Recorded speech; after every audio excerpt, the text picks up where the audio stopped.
That? Let me know when I'm good to go. Am I good? Okay. Welcome to the Village Board Work Session for Monday, September 22nd, 2025.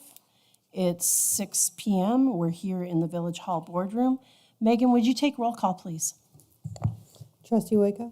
Here. Trustee Banaski? Evening. Trustee Mishler? Here. Trustee Briggs? Here. Mayor Domerhatz? Here. We have some guests this evening for a discussion that we're going to have later. Our village planner, Jill Weidrich, is here, and our future student advisory member council, student advisory council member. All right, hopefully that's in the right order. Sean Gosson is here tonight with us. Thanks for joining us tonight, and we'll be seeing you more in the future, I'm sure. Trustee Banaski, would you take care of the land acknowledgement, please? Before we begin this evening, we would like to recognize the Seneca Nation, on whose ancestral territory we are gathering. The present-day village of Fairport sits on traditional Seneca land. The Seneca Nation, with the Mohawk, Cayuga, Onondaga, Oneida, and Tuscarora, make up the sovereign Haudenosaunee Confederacy. With respect, we acknowledge the people of the Seneca Nation on whose land we now live. We honor their past, present, and future contributions to and stewardship of this land. Thank you. Okay, so as we move to new business, item number 1 is streetscape project field visit. So we are going to pause our online meeting because we're all going to get up and go downstairs. It's not raining, right? No, it's not. Every time we try and do this, it starts raining. actively So will. we're going to hurry up and go outside right now while it's not raining. Pardon? They can come with us, right? You can come with us if you want to. I'm not even sure. You don't have to come with us. You're welcome to come with us. Field trip.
So we just went outside and we got a streetscape project field visit, and it's looking pretty good on Main Street. I'm going to ask the board, before we move on to the next item, if I can have the agreement of the board to skip over number 2, take care of number 3, take care of number 4, and then we'll go back to number 2. Is that okay with everybody? Yeah. Not sure what those items are. Okay. I didn't get an agenda. So the agenda, item number 2 is a zoning code update. Item number 3 is a motion by the village board to authorize a special event application. You Item just number- want to put zoning last, get rid of all that little bookkeeping stuff first? That's what I'm asking. Absolutely. Okay. Okay with It's that? fine with me. Everybody's okay with that at this end? Yes. All right. So seeing that we have agreement that we can do that, I'm going to move to item number 3 at this point in time and ask for a motion for the village board to authorize a special event application for the Blue Spruce Lane residents to close the street for their annual block party on Sunday, October 12th, 2025. Barricades will be provided for placement at both ends of the street. So moved. By trustee Wojtka, Second. by trustee Banowski. Any questions, comments, looking both ways for the, No? okay. We love to hear these. They're happening. Congratulations on your block party, and all in favor? Aye. Aye. Anyone opposed? That will be unanimous, and I wish them all really good weather on October 12th for their block party. Item number 4 is a motion by the village board to authorize the clerk treasurer to make the following budget transfer based on the operational needs of the fire department. There's going to be one difference from what's on the agenda that was sent out. The transfer number is a different code number, so I'm going to read the amended code number, and then the second entry is the same. So the transfer is A5031, transfer in $30,000, and then the department number or the code number is A3410.2, fire equipment, and that's the $30,000 that would be transferred in. So it's in order to pay for fire equipment. Can I have a motion and a second, please? So moved. By trustee Briggs, Second. trustee Mishler. Any questions about this? Just, we're paying a bill that came in, correct? For the fire transfer? We've been meeting with the fire department like more regularly when it comes to finances, which is great. With all the new volunteers coming in, there's some extra turnout gear that they need to outfit them, and then some other miscellaneous equipment. Okay. So the resolution we came up with is it is equipment related in the operating fund, and I can use fire equipment reserve money to fund equipment in the operating fund. So that's Okay. what we're going to do. Great. All right. So it's a net neutral between the two funds. It's just what we're using the reserve for. Okay. Anybody? How often are you meeting with the fire department? Are they ongoing? It's Okay. as yeah. Okay. I just thought it was like a standing. No. But they're willing to meet. We're talking Great. about a lot of financial things. There's a lot of long-term capital planning we're doing right now about how we pay for things. Can you talk into the microphone? Thank you. We're meeting about really long-term, like, revenues in the future, how these are going to materialize, what some of those formulas be in the future, how we're going to pay for trucks long-term, whether it be cash, which we've moved to that model in the last decade. But based on some of these bigger purchases and the New York State tax cap, we may have to do some bonding, but we're working with the town of Parrington in our partnership with them, since we serve their fire protection area under contract, to make sure this is something they want to do. So there's a lot of things like that happening, but things that we're talking about now are 3 years out. But if we don't plan, you have to plan for today to put these things in motion. So that's what we've been working on and doing. Fantastic. And they have their open house this weekend too. That's correct. Anything else? Okay, all in favor? Aye. Anyone opposed? That will carry unanimously as well. which will take us to item number 2, which is a zoning code update, continued discussion. So I need to put a few parameters around this. I'm gonna have Adam make a statement in just a moment, but after that, when we start looking at this, this is really for us to discuss between the boards, so I'm gonna ask that we go in order, and I'll start at this end. And if you have questions or things that you would like to talk to other members of the board to get their impressions about, Jill is here, but Jill is here if we have something that we have a question about that we cannot resolve amongst ourselves. This is really meant to be a discussion and questions back and forth on the board. So I will start to my left and then move across to my right from Briggs to Woika. But before we get started, I wanted to give Adam a moment to make a statement. Yeah, thank you. So I know there have been some questions about my participation related to the zoning code update. I'd like to address those. When elected, I took the oath of office to the Constitution of the United States, the Constitution to the State of New York, and to do the job of trustee for the Village of Fairport to the best of my ability. This means that I represent people of our village. That's those who have lived here their entire life, those who have moved away and then moved back, and those who have moved here even just a week ago, whether they rent or whether they own. My profession gives me some insight into communities and how they develop, so why not contribute what I can? So here I am. My daily profession is as an architect and as a planner. And while the world is big, it is not that big. So chances are that any firm that comes to present to us or that we work with has someone that I know that works there. Because of this, I am very aware of the appropriate paths for communication, to meet legal and ethical standards regardless of where I am employed. And I would not jeopardize the integrity of the process.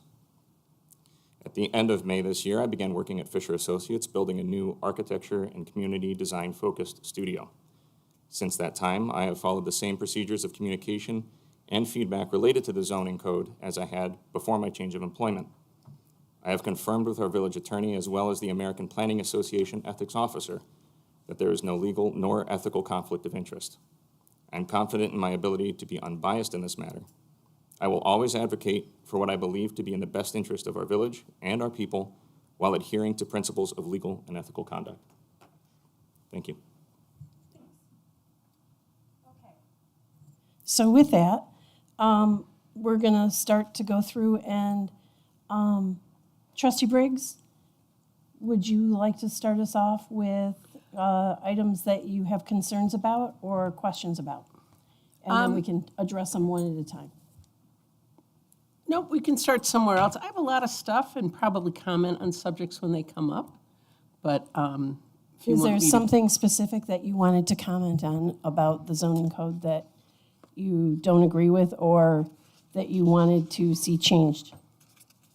Let me get that letter out that you all received, or you can start somewhere else. You get my letter? Okay, so this is meant to be a discussion between the board. So, well, we'll wait for Tracy.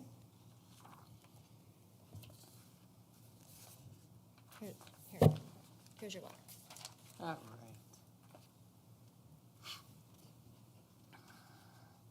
right. I guess the first thing on the letter is the height on Main Street or in the downtown area to be 2 or 3 stories. I think that was talked about at the last meeting. Okay. And- So your Not sure. concern is that you want it to be 2 or 3 stories? Yep. Okay. And what are your thoughts about the height? Because there's 2 or 3 stories, and then there's a certain amount of feet tall, which I think is 42. Let me find the right chapter. I guess I also saw that in general as kind of a challenge between how the code was written in the past and to how it was written now, versus we used to say a single-family home appropriate with its neighbors and fit in, and had these design characteristics. And now it's being more, it has to be so many feet off here, so many height, this and that, and it's 3 or 4 or 44 feet. It's like, it's very difficult to compare those, at least for me, because they're totally different. So I think if you said, 3 or 4 story height in a downtown area, I've done a lot of driving around and looked at communities that were built in our area, around our area, and I go, 1, 2, 3, 1, 2, 3. I don't know if it's 45 feet or 50 feet. When you look at the street of shops on these beautiful towns in the same place that we are, you go 1, 2, 3. And our historian said we're traditionally on our Main Street proper has been 3 stories. Our community, when they responded and we got thousands of feedback, said 3.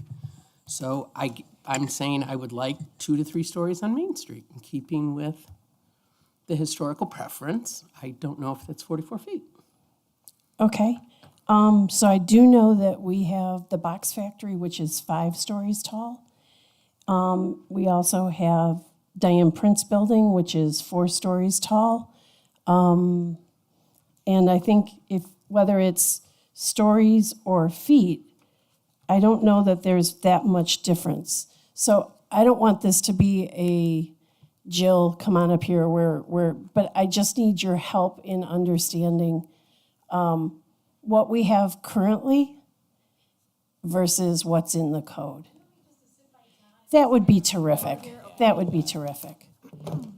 Because I can cite what I've read out of this, and I can look at that, but I don't know what's in the current code.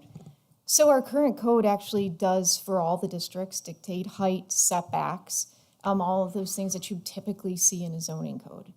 The current code also goes a step further with having a design overlay district, which talks about building heights, seeking a 1-to-1 or 1-to-2 ratio. And when I say 1-to-1 or 1-to-2, we're talking if my right-of-way, or if the building height to width, it's looking to ensure that if my building is 20 feet wide, it's also 20 feet tall, or 20 feet wide and 40 feet tall. When we developed the requirements for this code, we took that and took it a little bit further. So keep in mind the design overlay district currently allows for the planning board to entertain different heights. So if somebody came and said, hey, I really think it's more appropriate to have this 4-story building or 3 stories with a setback 4-story as in the Diane Prince building, they had the ability to approve something like that and continue to do so with the current code. So what we looked at is we know that we have a lot of data as architects, engineers, and planners that talks about what those appropriate ratios are for design on a main street and also residential districts. So there's a sweet spot that you're trying to hit. I like to tell people, imagine yourself in a room. And what do those walls look like? They're tall, right? They're taller than you. I've never heard anybody say, oh, I imagine a half wall. So what we're trying to do when we talk about regulations and requirements is to create a wall. And there are different elements on your street that can make that happen. It's street trees, which we know on Main Street we're going to get great street trees, but it's also those structures. So in general thinking, for a right-of-way that's 60 feet, such as Main Street, a 1-to-1 ratio would be appropriate, and that would mean that buildings would be 60 feet tall. But that seems a little imposing for us since we're accustomed to 3-story structures with a mix of also that 4-story. So we settled on this code of having 3 stories and then also having that opportunity where appropriate. And I think Trustee Mishler mentioned this, that she felt that there were some opportunities on Main Street where 4 stories would be appropriate. And that's why we provided that special permit provision, because there are some instances where 4 stories is appropriate. And Mary mentioned the Box Factory. That's one of those structures where it's a little bit taller than some other structures, and it's appropriate. So that's where those requirements came from. Okay. So, Trustee Briggs, do you still feel that there shouldn't be anything taller than 2 to 3 stories, and 3 stories being how many feet? 42, I 42? believe we settled on. Yep, 42. You want to? Yeah. Oh, I'm sorry, let me take that back. 45, and 4 stories with that special permit would be limited to 55.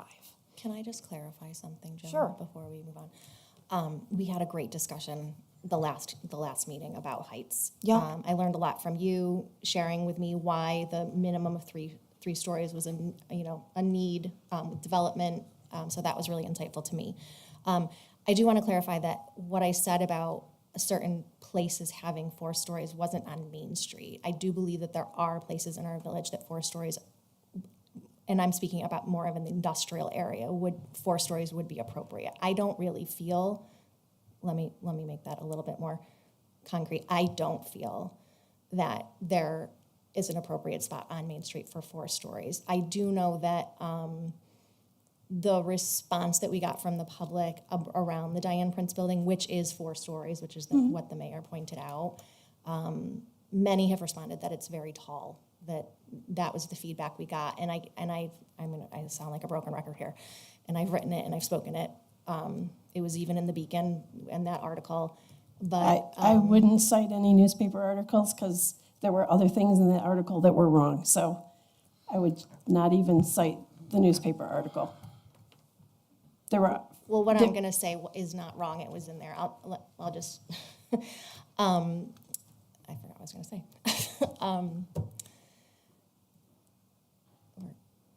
4 stories. Yes. So I lost my train of thought. I'm sorry. Okay. I'll come So back.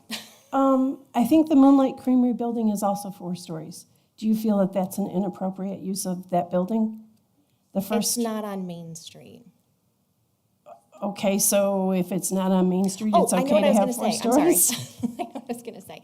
So the preference survey is we have our taxpayers who are helping fund this project. They are the ones that we are taking feedback from. And we put out a survey asking for their preferences on this exact conversation, right? And I'm talking to everyone. I'm not talking to Yeah. just Jill. I was You're gonna always say, staring at yes. Jill. You're like, Stare at me. Make that conversation for the rest of yes, the I'm board. sorry. I noticed that I was staring at Jill. And I love that you brought up the survey because I think Yes. it is important. And it was really clear to me, right, as a representative, I have a responsibility to really listen and make sure that I voice, that's my job, to voice what our residents want. And it is crystal clear to me from that survey that they are asking for 2 to 3 stories on Main Street. Nobody, I keep staring at you, Jill. Nobody from that survey has said that they wanted 4 stories. So Was a that couple, a choice on the survey? Well, I want to talk a little bit about that survey Let's because talk about survey. it was 166 people responded to that. And so there were varying comments, most of them centering on 3 stories. But what I want to focus on that visual preference is that the statement that we made was review the photos below and place a dot next to photos of buildings you think are appropriate for the proposed downtown district. So that there were many elements that went into those photos, right? When we look at a photo, we get a certain feel, whether that be stories or design, et cetera. So when we look at what people focused on, one of the ones that I really thought, well, gosh, that's interesting, that came in second place for our rating, was one that had a 2-story building next to a 3-story building. And with that almost fourth floor, so a half floor. So we took all of that feedback and design and made sure that we threw in the design elements too to make sure we heard from people what they were thinking in terms of design. So knowing that we've got a survey that's not scientific, but it's giving us enough feedback to go to that next step, we're also using our knowledge base as planners and architects to figure out what is possible and probable. And so we settled on 3 stories because that's what we heard, giving the opportunity for a 4-story where appropriate. We made sure that we pulled from the current code those evaluation criteria and expanded on that in terms of what that 4-story, how that would be reviewed by the planning board. So we, in many aspects, kept it similar to the design overlay district that's existing. So, in the current draft, the draft states that 4 stories would be an opportunity, there would be an opportunity for 4-story with a special permit. Correct. Okay. You have used language around the difference between special permit and a variance, correct? And I don't want to misquote you, so you tell me what you have typically said, and it's like yes, maybe, no. Like, tell me? 'Cause Yep. I've heard this and it has stuck, and I want to make sure that. So a special permit starts as a yes, maybe. That doesn't mean it has to be approved, but it's a different level of review that an area variance would be, for instance. When a planning board typically is the owner of that special permit process, when they're going through that process, they still have criteria that they're using to evaluate that proposal. So just because something is specially permitted does not mean that it gets approved.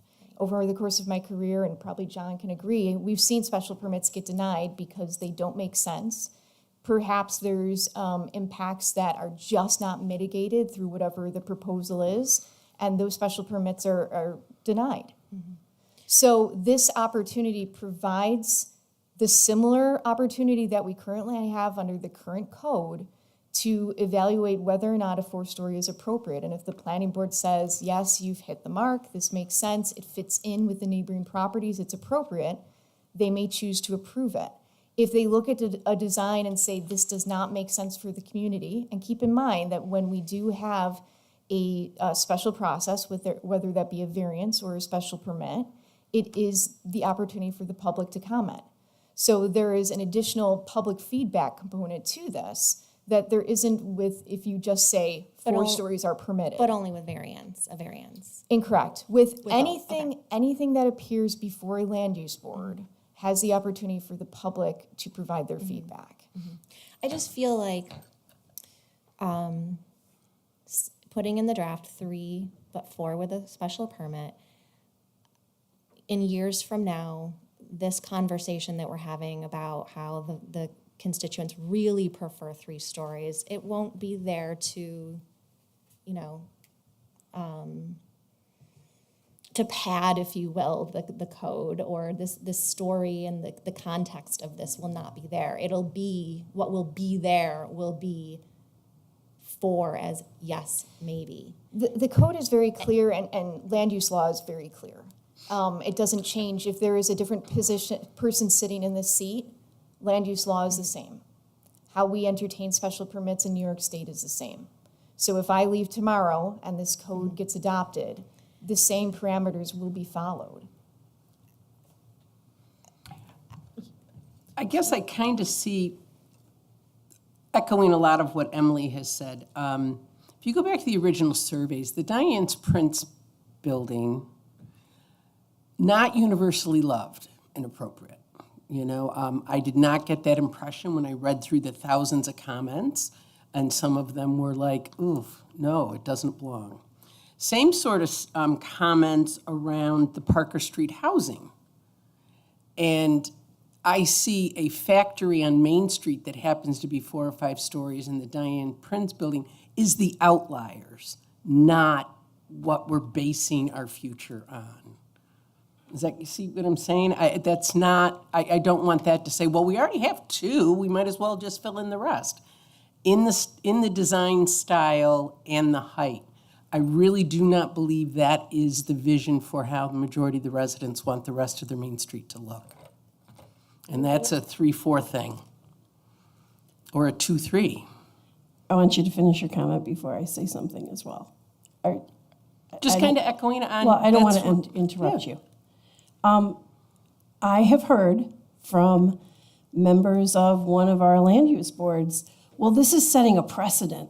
And I said, how is this setting a precedent by putting this in the code? It's already been done without it being in the code.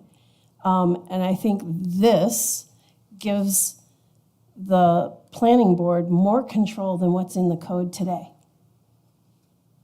That some of these things that were done in the code, whether it's the condos on Canal View or the townhouses over here, or even the Box Factory or Diane Prince or Moonlight Creamery, this puts more guidelines in the code than there is today. guidelines to say that we don't want 4-story is what I would prefer. Okay, well, Or not, let me restate, it's not what I prefer, it's what I'm hearing others prefer. okay, well, I think that it's not what I've heard. Yeah. And I think the point of this discussion is, I haven't heard anything that convinces me to feel differently. And I don't know if Adam or Heidi have heard anything that convinces them to feel differently.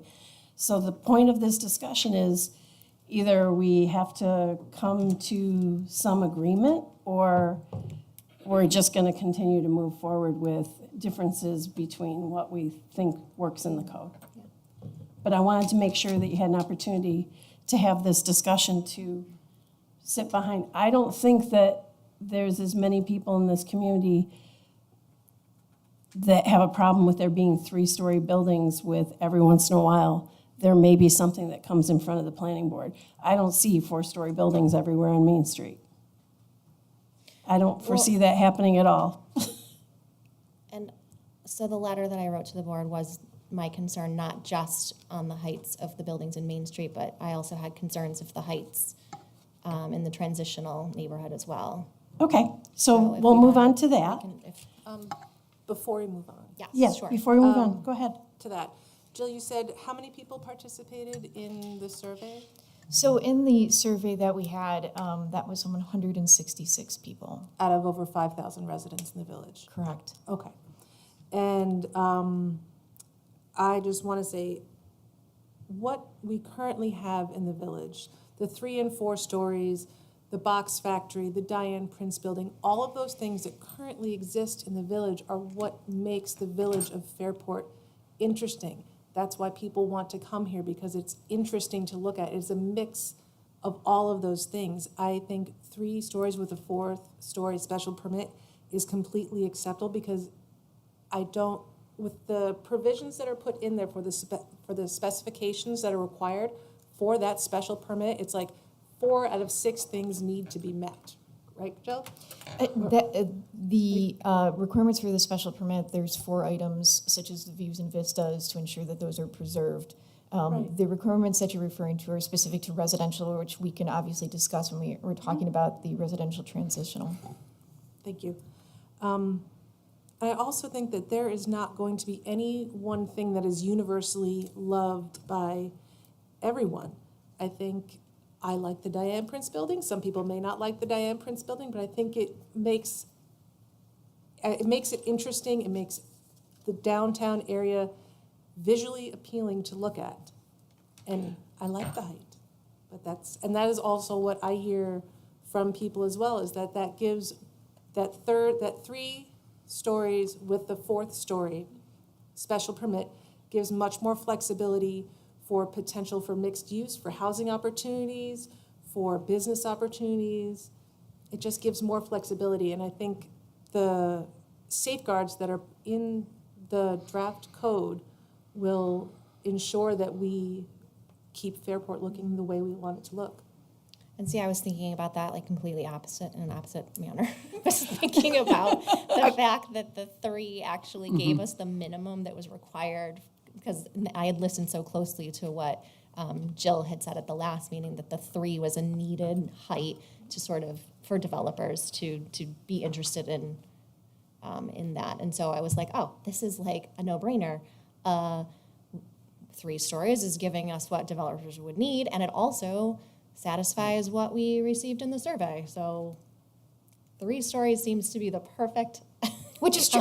which is just sort of how my brain was working. Which in many ways is true, because we've said in the draft code, three is stories. 3 is required. Three's And also, easy. like, Three's the easy button, 2, right? You want to get yeah. in, you want to construct your building quickly, you make it 3 stories. Right.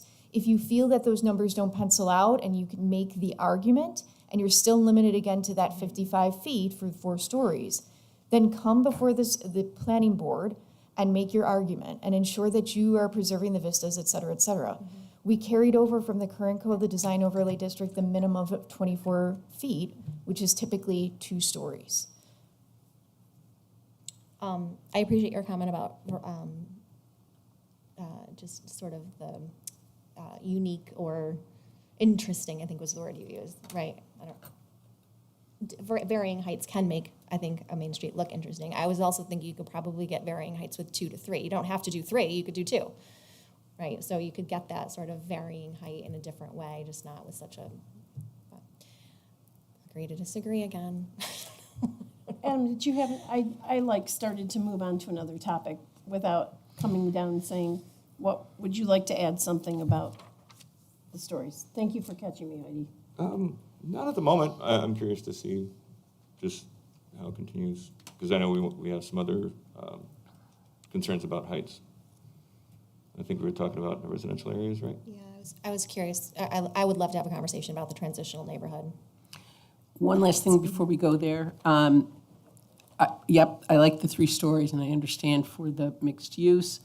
But aesthetics of that some of those buildings that you mentioned, Heidi, that you think they're great and interesting and exciting, but that's a personal aesthetic choice, not universal by any means. Neither is the opinion the other way, that not liking Diane Prince Building is a universal aesthetic. It's also a personal preference, but that's what I was stating was my personal preference. Okay. Anything else anybody wants to add to this discussion? Okay. Let's move on to transitional neighborhood, which I know very well, Because you live in. because I live in You one. live in the It's an RE transitional. district. Let me start this one off. So the transitional neighborhood is quite large. Right, it encompasses, just to kind of give us a sense of what we're talking about Summit Street, we're talking about East Church Street, she's got the map. It's actually pretty small. It's, When we talk about the analysis of the districts, I would argue that the RTN is equal to our former RD, RC, and RE districts. Okay. So there's not a significant change in the number of properties that encompass that area. But we're talking about East High, a portion of Frank, Parse, Perrin, Beardsley, Jackson, Orchard, Monroe, Suffolk, the areas that are currently RE. In this, correct? no, this is low density. So this is residential or low density residential. That's low density residential. This is residential neighborhood, the regular yellow. The greenish yellow is a combination of RC, RD, and RE districts. Okay, so the transitional neighborhood does include Summit, am I correct? Yes. Yes. Okay, Do you and need it a picture includes, sorry, of the and it green? includes all of East Church. It's, okay, it's not like huge, but It's huge. I had the right area in my head. I knew what I was talking about, believe it or Here. not. She's brought you a map. Okay. Oh, thanks. That's actually better. It's easier to. So again, if you look at the analysis of the updated code, the total acreage within these districts is not changing. We're not seeing a significant change. It's just Sort of just shifting it's just boundaries. And reducing from the large number of residential districts that didn't quite make sense, that were, in many times we're copying the same uses, et cetera, that we combined for ease Yeah. for the public and for staff. So my issue with the current draft building heights for the transitional, with it being 3-story, right, was ago. 3 stories was ago. It didn't even need a special permit. Is that correct in the draft? Correct. Okay. Correct. So my thought was, oh gosh. Because So, all the little tiny houses on Summit Street, those tiny little, right? And there's yeah. let's talk about that. Okay. So the current code has us at 30 feet for the this district, but the uses that are within these districts, the RCRD and RE, have provisions that they can be 35 feet tall. That's the current code. So when you're talking When you're talking, When we're talking the uses of townhouses and apartments, we have 35 feet in the code, okay. okay? So how many stories is that typically then? Typically, I would say that 10 feet is a story. Right. And again, you know, if you think of Diane Prince, I think that first story might be 12 feet. Okay. So it varies depending on, we also have the Crossman Building, which I think, you know, when I look at it, when I walk by or I run by, I think that that's a 3-story structure, but I know that it's only 2 stories because we have very high stories. So what you're saying right now in the old code, it's 30 feet is what is acceptable in that. And doesn't talk about the stories. It doesn't talk about stories. We are saying 3 stories, 42 feet. And so part of that is because we're allowing different uses in that district that typically you're seeing, and in the current code, are taller.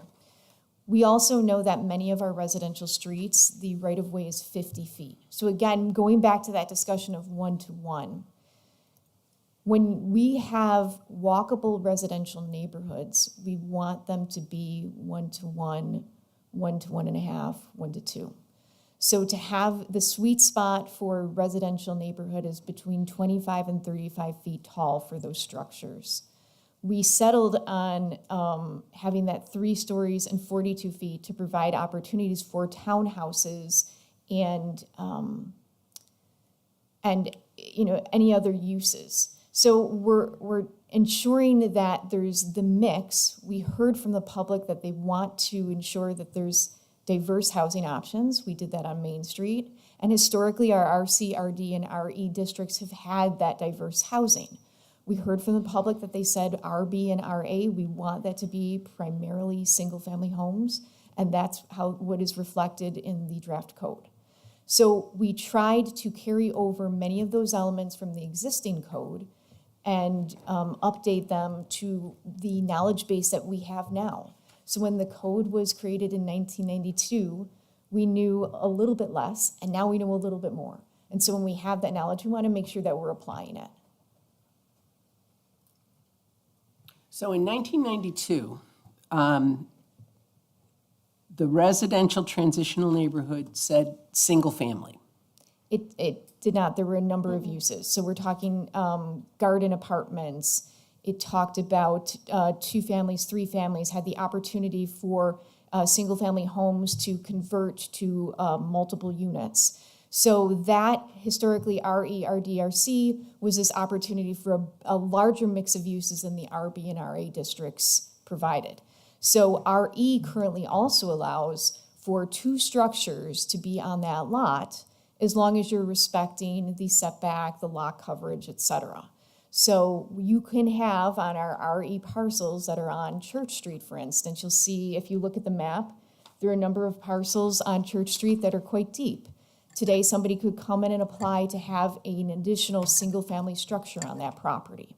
And as long as they were meeting those requirements, they would be issued a permit. So there are a lot of things in the code that we have today that I'm not sure that everybody realized are quite permissible for its time. You think 1992, we were a village that was still finding its way, right? We had the height of the 70s where we had, I think, almost 7,000 residents. We were seeing a reduction in that, but in 1992, we still made a conscious effort to ensure that there was diverse housing options in portions of our village. And so we carried that over in the proposed draft. Yeah, I guess the height thing versus the story thing now is like, throws a whole nother kind of thinking to it. Whereas, right at the original draft had it at 30 in this transitional neighborhood. I don't recall that. The existing code I misspoke. Not has the it original, not the original draft. The original code had it at 30. And the existing code. Yes, I'm Yep. sorry. Yeah. And now in the draft, we're saying 3-story, but 42 feet. So, Correct. right, we're actually, I mean, essentially what we're saying is we're giving it the same number of stories, if you will, that the existing code has, 3, because it's like 30 feet in the existing code, right? But now what we're saying in this draft is that you can actually go another 12 feet higher Yeah. So it's not, I guess maybe then I have to refine my, maybe it isn't necessarily the number of stories that I'm concerned about in the transitional. Maybe it's the feet, that the additional feet that we're adding to the But code. let me ask you this question. So if my house, I have, if you measured from my driveway to the top, like the measurements are in here, I probably exceed 30 feet high. I have 2.5 stories because my attic is, there's a full attic, but it's not full height. Right. But attic isn't living space, right? It's Well, it depends on where you are, because what I put in that note that I sent out is I noted a house on West Church Street that I've been to that has 3 full floors of living space, and that's in this, which district is that? That's the residential neighborhood, the yellow neighborhood.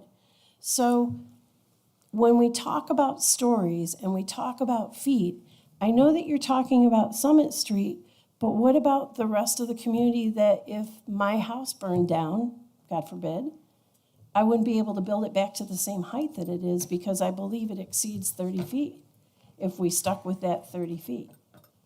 I don't know how tall your house is, so I can't. Well, I don't know I'm enough saying to it's- say how it's tall your tall- house it's is. taller to even than say if 30 it could be feet. rebuilt. Can I have some clarity on that exact issue? Because that came up, and it's come up more than once again and again, that the non-conforming properties, if they were to be burnt down, could never be rebuilt. And then I think I talked to you and Mark Lindsay, and you said, yes, they can be rebuilt. Under the existing code, Correct. within a year, Correct. okay? So after that year period, they have to comply with the current code. What we have proposed for non-conforming uses in the proposed code is that we would look at the value of that repair, and it couldn't exceed 50%. The intent is for some non-conforming uses to have them, when we have a fire, when we have a tremendous amount of damage, that they do comply with code for whatever district they might be located in. But they can build exactly what they have in a non-conforming code?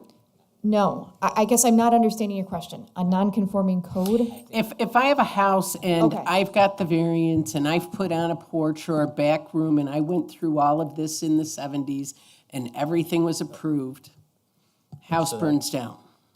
That's a different scenario. Variances, let's assume no variances, because that actually means you're not non-conforming and you're actually conforming. So let's You're take there my by house. variance. So let's just say, house exists, it was built under a prior iteration of code, and a new code comes in 2026 that says you shall be this number of stories, or you shall be this height. That house burns down. The old pre-existing non-conforming use provisions in our current code, under certain circumstances, would permit the reconstruction of that house in kind within a year. What the village planner is saying is that we are also changing correspondingly our pre-existing non-conforming use section, where that may not necessarily allow reconstruction of that house unless you meet certain criteria that are now in the new version of the code. So in other words, I'm oversimplifying this, but we have a more stringent pre-existing non-conforming use provision that we are proposing than we currently have in our existing code, the idea being that the law favors bringing properties into conformity with your zoning, so that's the reason why our provisions are becoming slightly more strict than they are currently. So you gotta look at them in tandem. You gotta kind of look at the current code and the non-conforming provisions that may protect certain things if a casualty loss happens or something of that effect, and kind of weigh those. I understand. And in addition, I'll let you go in a second. That code that was written in 1992 didn't take into consideration many of the houses in this village were built prior to 1900 or 1920, so that those houses that exist in like if you go to 30 feet in this West Avenue district or in the residential district, the newer construction houses, so houses that were built in the 30s, 40s, 50s, they may conform, but those houses that are even older definitely didn't conform to the old code. And then there's some challenges that people may run into if they're trying to take care of something. And I'm going to let, because you were talking to me about a house on your street. Yeah, So, that's kind I'll of, let- I just wanted to point it out. Oh, we had this happen on your street. Yeah, on Roselawn Avenue, there was a house that burnt down over a year ago now. Geez, that was, oh boy, I can't remember what year. Might have been, maybe it was 03 that burnt down? No, and I believe it was 2023, maybe early 2024. 23, sorry, yes. But It's a long day. fortunately or unfortunately, they did not rebuild. It was a two-family. And so they had to, the only option was to comply with code and say they built a single-family home. Right, but as you're walking down the street, you can see, I mean, obviously, it's under construction, so you can see that it's new. But when you compare that to all the other setbacks and the other buildings that are around there, you notice it's set back farther, it's set off to the side more. So just some of the things that the previous structure kind of did to be a part of the fabric, you don't have, and that's because, you know, if I understand correctly, the property owner just wanted to get it built, didn't want to go through any variances, didn't want to clear the hurdles to get it back into, to make something that would maybe feel a little bit more To have it conforming. be in And line that's what'll happen when you have the variances. Then people tend to avoid those because it takes more time. That is correct. The provision to ensure that that doesn't happen again was added as an administrative adjustment in the draft code, that somebody has the opportunity to propose to be in line with the neighboring structures. I do want to bring us back to the conversation about height. And when we're talking about single-family detached, two-family, and multifamily, so these are all uses that would be allowed in that transitional neighborhood, they also have to comply with the design standards. Okay, so there's 6 items, and one of them being the floor area. So they can be between 80% and not more than 100% of the average floor area of other dwelling units as indicated in the assessor's records within 200 feet of the subject lot. So that ensures that we're not getting this massive structure, okay? So they have to look at the neighboring properties for roof style, building type, is it a ranch with attached garage, 2-story with attached garage, bungalow, etc. Again, the floor area, front porches, the existence of, the exterior building materials, and also the pattern of window and door openings. So our requirements say you need to comply with 4 of 6 of these. Let's suppose they don't want to comply with any one. Then they have to go before the Zoning Board of Appeals for a variance, and again, a variance starts at no. So there are elements of the code that provide to ensure that structures look similar to neighboring properties. Yeah, we have a situation on Hulbert with a house that's, you know, drastically different in size from its neighbor. And that's just sort of like, when I saw this, I was like, I just don't want more of that. This towering house, which is a beautiful home. And that's, I mean, the And- current code does not have these, so of course, you can end up with somebody building a large home on a property that may be surrounded by smaller homes. This takes that a step in the direction of ensuring that residential properties look similar to neighboring properties. And that, we heard that from the public. So I guess I'm feeling a little bit better about that, in that the current code has essentially a 3-story, I mean, because it's not stories, it's feet. It's 30 feet. But it's equivalent to it's equivalent to 3 stories now. I mean, right? So I guess I'm feeling a little bit better about that. Probably more like 2.5. Okay. Thank you for talking that through with me. And I don't know if anyone else has anything on that, or. Do you want to add Just anything? because I don't remember off the top of my head. When we're talking about the height on a pitched roof, how is that measured again?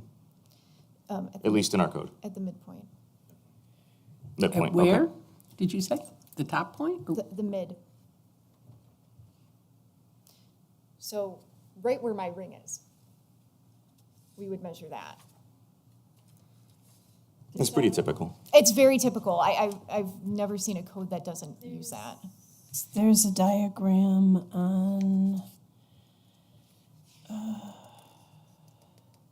it has it at the peak, but then, so the diagram for G has it at the peak. This is on page are we- page 25.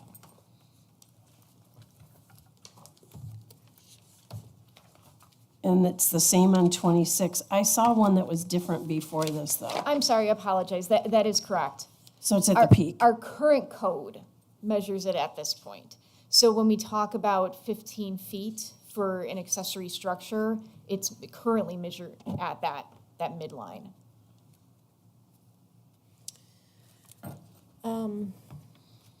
I do think that we, Jill, as you heard me say at that last meeting, that there are places I feel that 4 stories could work in our village. And I was really referring to in the industrial district, that I felt that was probably where you could see it and it would, would really fit there without really too much question. So I wouldn't be opposed to saying 3 with 4 as a special permit, but I'm not. In the transitional neighborhood, is that what you No, said? I switched Okay. now to I know, industrial, I I'm was following you. sorry. I was just getting clarity on that. Oh, so So, you're yeah. talking about the So, industrial yeah, I district. just was, I'm sorry, we're not ready to switch. Um, And Well, do you have more questions about the transitional neighborhood and about the standards that are applied for the transitional neighborhood? no, I appreciate the conversation around height, height and stories, and Okay, that helps me, I think, think- understand it a little bit better. okay. So I thank think you. Tracy does. Just when you were talking about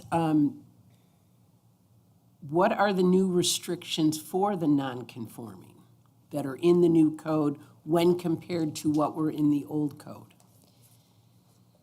So the old code essentially was, I think, really harsh in terms of getting rid of non-conforming uses. And when we talk to practitioners, zoning practitioners about non-conforming uses, I think if you ask 3, you'll get 4 different answers.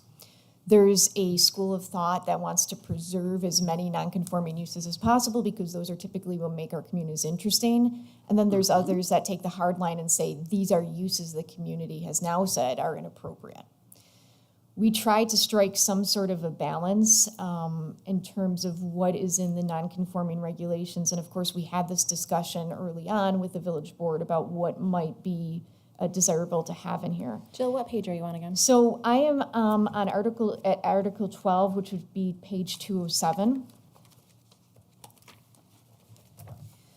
So this, it really discusses when there is damage that, whether it be a fire or whatnot, when a structure is damaged or destroyed by any means not within the control of the owner to the extent of more than 50% of the cost of replacement of the structure new, the structure shall not be restored unless its use thereafter conforms to the use regulations of the zoning district in which it is located. So that's for non-conforming uses, and we have something similar for non-conforming structures, using that 50% number.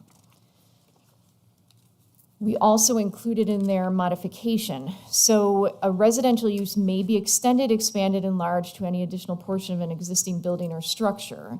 The applicant must obtain an area variance from the Zoning Board of Appeals, which must find that the proposed extension, expansion, or enlargement that shall have a minimal detrimental effect upon adjoining conforming uses. And we were given direction by the village board to address this to ensure that those current existing 2 and 3 families that are found within our community continue to thrive and live. The current code basically says that if you are making any changes, that's not allowed. And so it really prescribes a situation where we're looking to see those uses go away. Do you know about how many there are of those non? You know, You probably have the number in your head I somewhere. want to say it's probably about 25 to 30% of our structures, our residential structures are non-conforming in terms of use. So that doesn't count setbacks, et cetera, et cetera. We're just talking about use at this point. So what we heard from the village board is that we'd like you to chart out a path that makes sense to allow these uses to grow if it's appropriate. And so using that area variance process, it starts at no, the applicant has to ensure that it's not going to have detrimental impacts. Beyond that, there's also requirements as to how that can occur, right? We don't want to see you make changes to the front of the structure. The addition really needs to happen at the rear of the structure. So the evaluation by the zoning board provides that necessary review to ensure that the non-conforming structure, let's say it's a 2-family on Woodlawn, still fits in with its neighbors. Yeah, I'm a big fan of this. I get kind of lost in what you were talking about there. Well, it's going from we want you to go away to maybe you can stay, if that makes sense. We're saying there could be an opportunity for you to grow and add some space to that second unit. We're not saying add a third unit. We're saying maybe make that second unit a little bit larger. So if it burns down, you can rebuild with I'm changes. off of the burn down situation. Hence the confusion. Okay. So separate boxes, separate non-conforming boxes.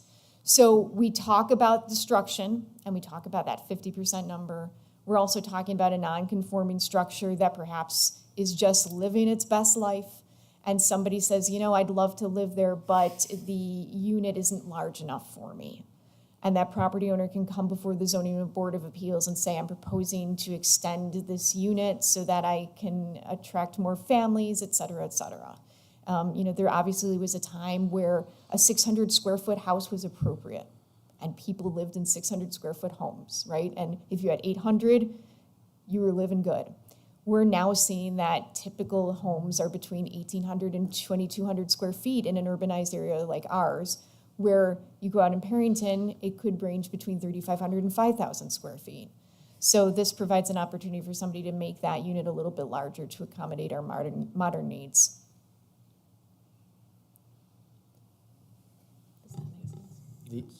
Historically, Trustee Briggs, when non-conforming use provisions were originally designed and implemented, they were very strict and rigid and narrow in focus, so you didn't really see a lot of clarification and expansion of discussions of different scenarios. A lot of times you'll see in a lot of codes, they just talk about pre-existing uses. Sometimes you won't even see the discussion of non-conforming structures, meaning like bulk, size of a property. They were focused on the uses, are you a single family, a 2-family, commercial, industrial, that sort of thing. So over the years, as you have scenarios that unfold like the one we're talking about, where society changes, where you need certain flexibilities, your older non-conforming use and structure provisions don't typically give you that kind of flexibility. You are kind of stuck in a certain bucket. And if you can't get out of that bucket, you're pretty much, you're done. And if You need to anything sell your happens- house and move. You need to sell your house and move, right? So I think the point that our village planner is making is that the new section is trying to expand upon and clarify certain situations where if it's burning down, we may not want that to get rebuilt in a non-conforming way, but if it's living its best life and it's not bothering anybody, but there needs to be some flexibility in expansion within the footprint, within the structure, and the uses are otherwise complied with, our new provision is supposed to be giving a little bit more flexibility to the village in that regard. I think that's the intent of the chapter. The home I live in, I think, is an example of that. I It's believe living that its best life. It's there by variance, So I are the believe. people in it. I'm Yeah, I believe it's there by variance, so, and we can go down the rabbit hole on how uses get to be and how we label them, but that's for another training session, right? No, I think that I appreciate this part of the draft, in that, we have these homes that, originally were single-family homes, and they were in single-family zone districts, right? And over the years, they became non-conforming, and they were turned into multifamily homes, right? And they've been living these multifamily lives, but under sort of like a, taboo right? Well, it was done very well. If you think about the examples that we have in our community. Right. It's very difficult to tell unless you're Right. counting Many of meters. them. Whether that there are two or Sure. three families. And I think that speaks to way- what people thought of the village, right? You construct as to how you want to be perceived by your neighbors. But I do think it's a good point to make that, this code does allow or bring into the fold, and I think you said 25% of the structures, right, in our village, meet this non-conforming, will be brought in to a conforming property. Yes, and one of the things that we see when there's a non-conforming use or structure and there aren't any provisions for something like this, it makes it very difficult for sales to happen of that property. People then decide not to maintain it, and we obviously don't want something like that to occur.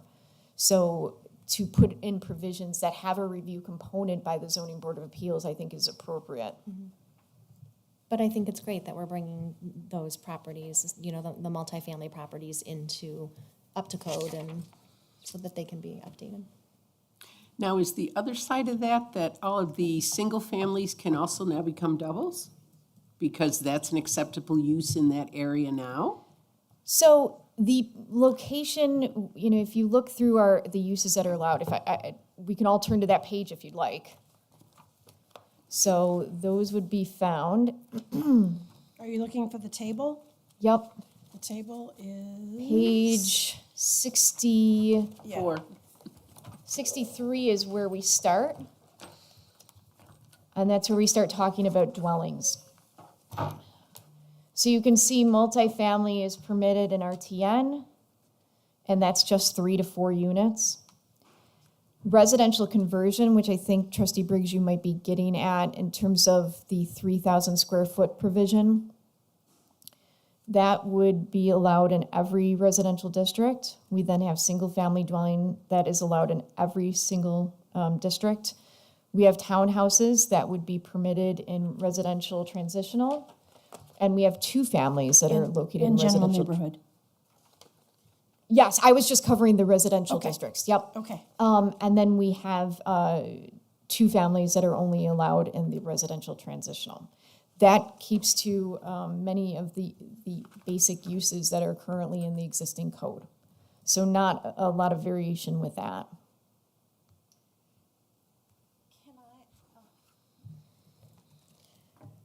I had,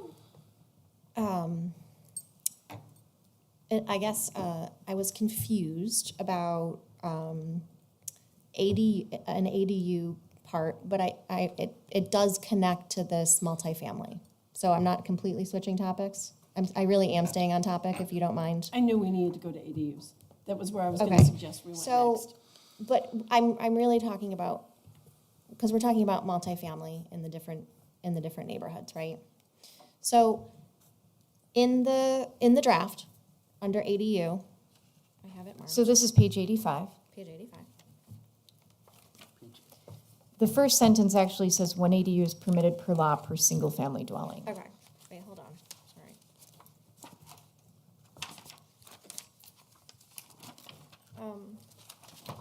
Point to me, can you just quickly point me to the definition of ADU? What page is that on? Oh, wait, I think I have it. So that is found. That would be on page 88. An accessory dwelling Is this unit, all under Article 5? this is Article 5. Okay.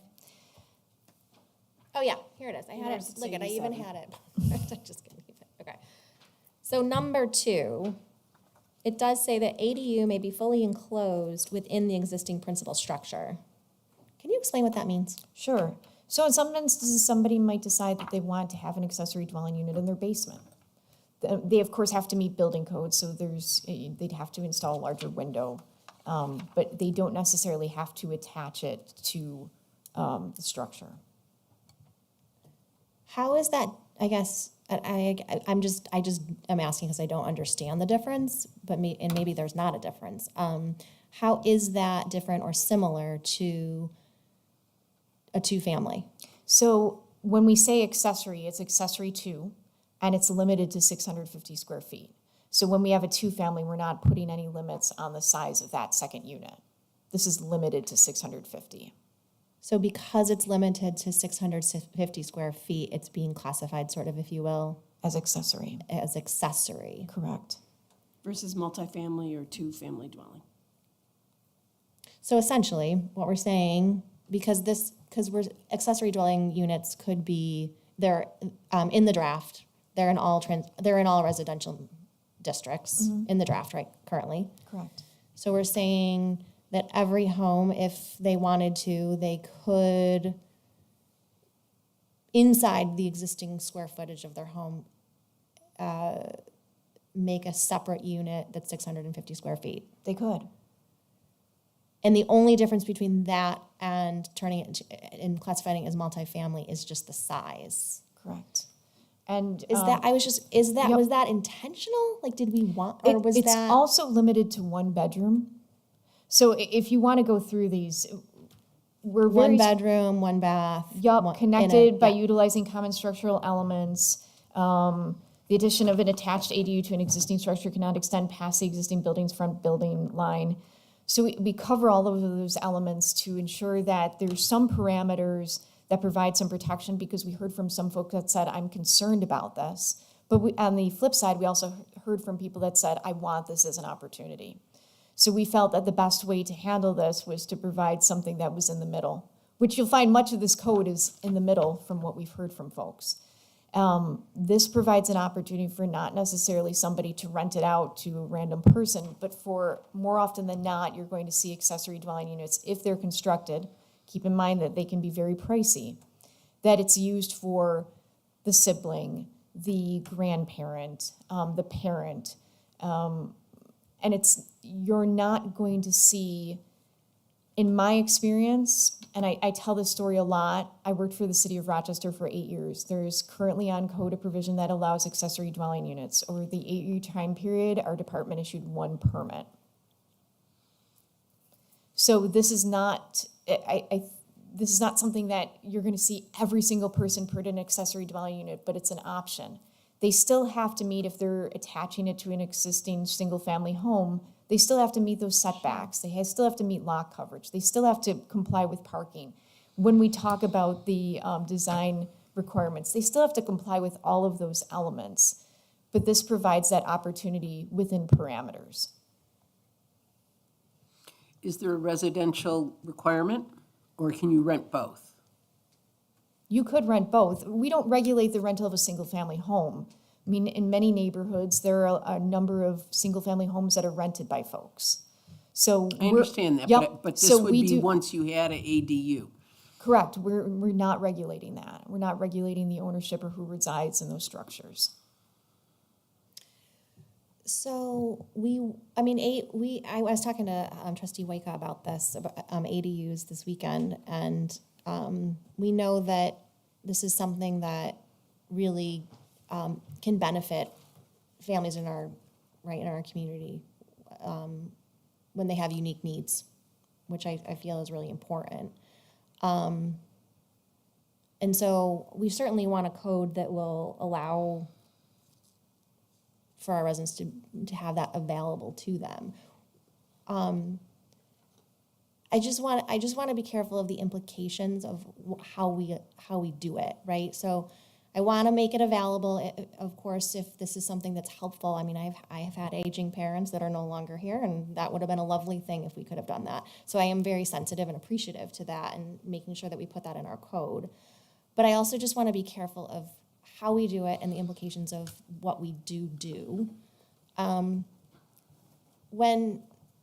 When we do this, when you've, in your experience, when we do this, is it most commonly done externally, or is there a more popular sort of route that people like to go? Is it external, internal?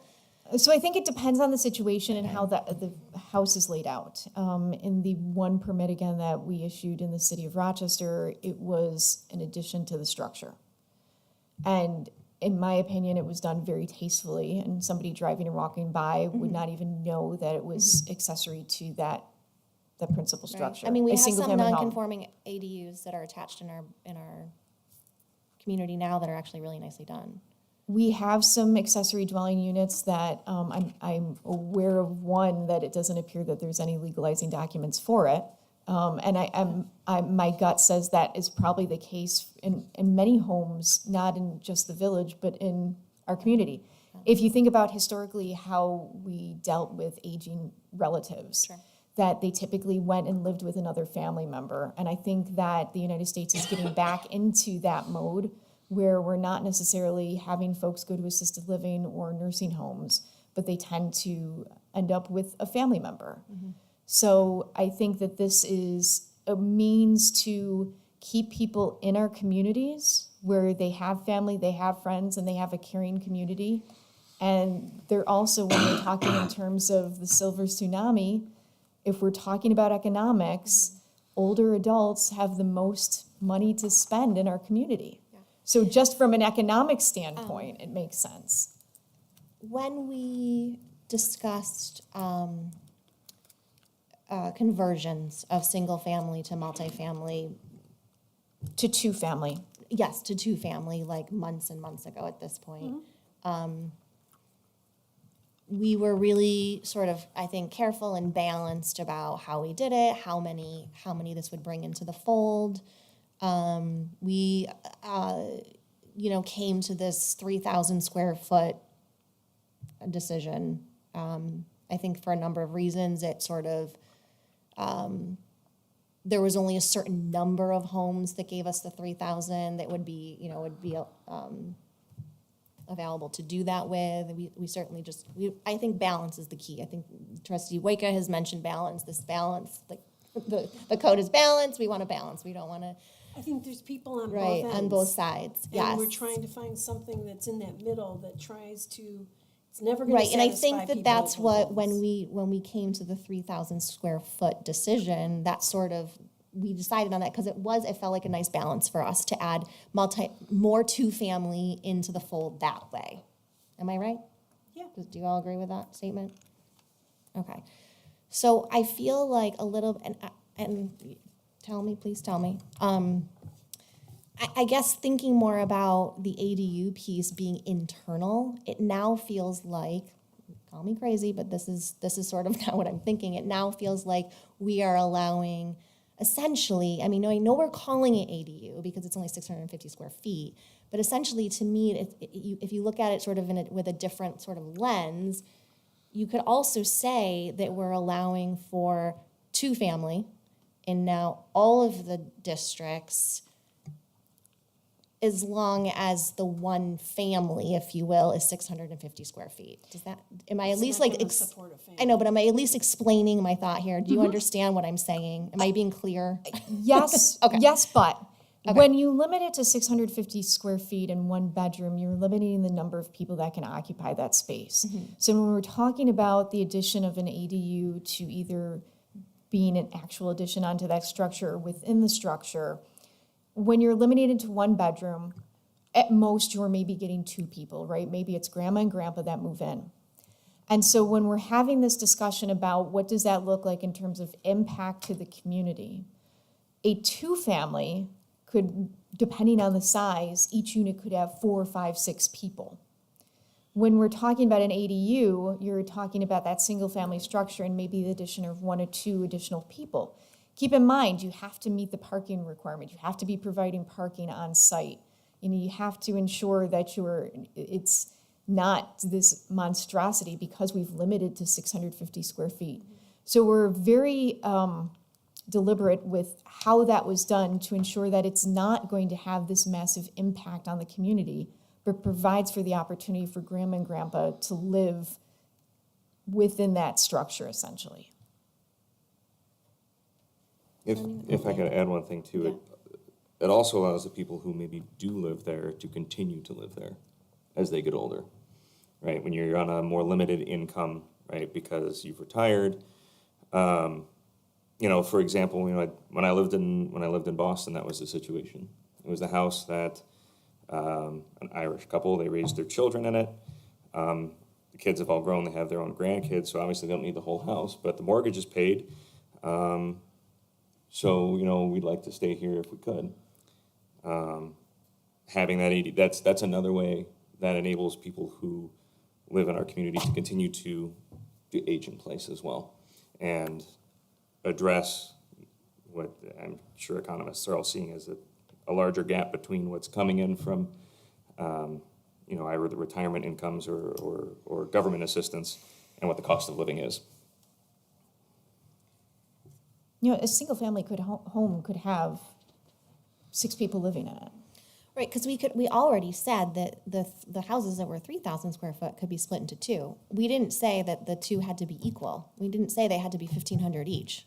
I think I we did. actually believe we did. We did. We did. Yep. Oh, we did? Yeah. We did? Yeah. And so the intent of that was because we heard there was the desire to have more families, and arguably someone with a family would be looking at a 1,500 square foot unit versus maybe an 800. Doesn't this conflict with that then? Because No, we I also think are it's- saying one could be 650 square feet. 'Cause I think could it's be an actually ADU. supportive of a different, it attracts a different person to the community. So if I have 650 square feet, again, it's 1 or 2 people max that might be living in that unit. If I have a 1,500 square foot unit, it could be 3, 4, 5, whatever that might look like. Okay. So 2 separate things going on in terms of creating housing diversity. Okay, sorry, I guess I didn't catch that detail that we had said that it was equal. It's fine. 1,500 square feet is big. I mean, there's still 2 giant places I live in a simple, 1,500 square feet's fine for me. It's like nice size.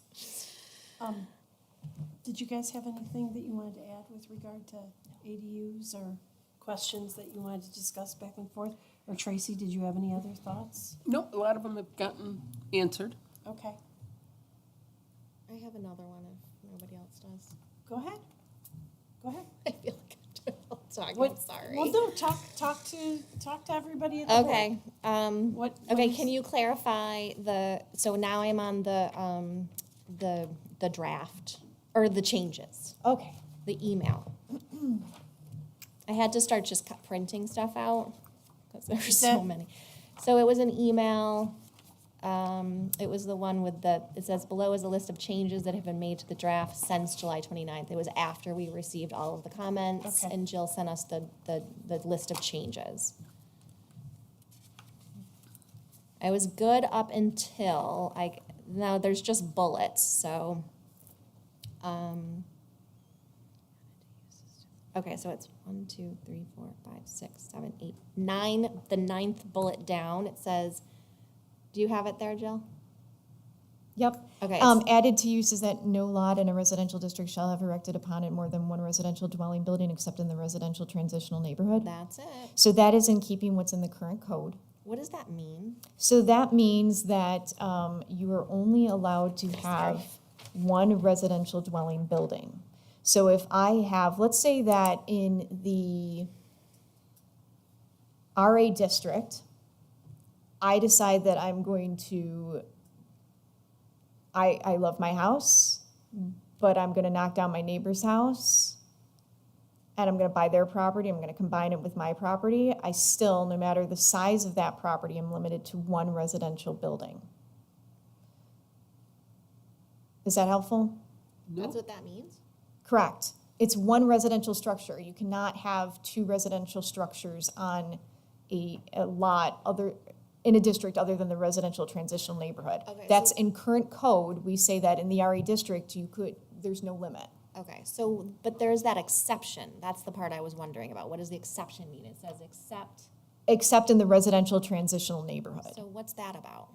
So that's a carryover from the existing code. Again, as I mentioned earlier, the residential transitional is really the majority of those parcels are currently located in the RE district, which allows for more than one residential structure to be constructed in that district. When it says dwelling, it's not an ADU. Correct. Okay, so when I read that, it said I thought the dwelling meant ADU. So let's say, I'm just showing her a picture. So I thought of- You'd essentially be- what I thought it meant was that we were going to allow an extra accessory dwelling unit or a second dwelling in the RTA district. And so I was like, that's what I was talking to you, Heidi, about You this could weekend. And I have was like, what is going on? You could have a second dwelling in the RTN district, So let's say, like, look at this lot. and right that's here. what's currently It's really allowed. long and really deep. Would you subdivide? If you're subdividing a parcel, then you have two separate parcels. So, And then you're beholden to the subdivision regulations. Okay. So your lot that you're creating still has to meet the lot standards that are within the code. If they don't meet it, they have to go to Okay. the zoning board of appeals for a variance. Okay. Okay, because I understand this is, some people have double lots and only built on half of it and have a beautiful big side yard or backyard. Can I build a house on the second part? No. if you're, unless you are. If it in is a one RTN. parcel, unless you're in RTN. So what zoning district am I in? RTN, RTN. Okay. So if I have a huge parcel in RTN and I have my single family home or my two family, whatever it might be, and I've got this Huge large backyard. parcel and I decide, you know what, I'd like to build another home for my mom. I still have to meet those setback requirements and lot coverage requirements for that particular district, but I am allowed to do that. So let's suppose my single family home that I'm building for my mom, I'm over on lot coverage. I have to go to the zoning board of appeals, but you can but I build can two do it. separate It homes. is a possible, yes. I own this whole big lot and I can have two houses. Correct, and that is currently in the code and allowed. Okay, that makes sense to me. Thank you. And we're leaving that. We are leaving that. And just to clarify the ADU thing, because that's where my brain started to go with that. There are no external, or, I'm sorry, I'm still back on the external ADU. There are no, thank you. There are no Thank you. detached. There are no detached ADUs in this draft. No. Thank you. Do we have any now in the village? Not that I can think of off the top of my head. I don't think so. But I think what helps also Yeah.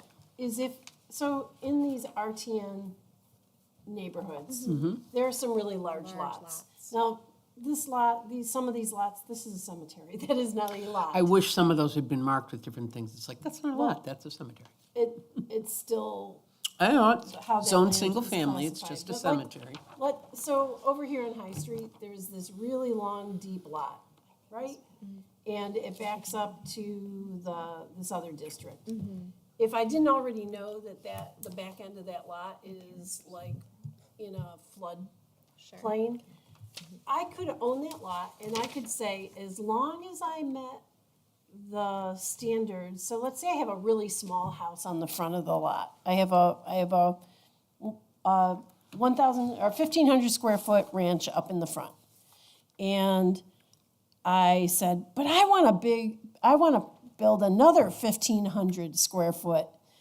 If I have stepped over the line of how much the percentage of lot coverage that you're allowed with that second 1,500 unit, that's where Jill is saying, you don't get to go and build it just because you have a big lot. You have to make sure that you're not putting more down on the lot than meets the standards for those particular lots. I think it gets really confusing, and it's, like, for a long time, I didn't understand what it meant when it was setbacks and percentage of coverage. It took me a long time to learn that, so I guess There's some really hopefully I finally strange learned it. shaped lots in the RTN district. That one that's behind all the houses on East Church Street, it's a beautiful piece of property. Right here. It looks like And my guess is it looks like a candy cane.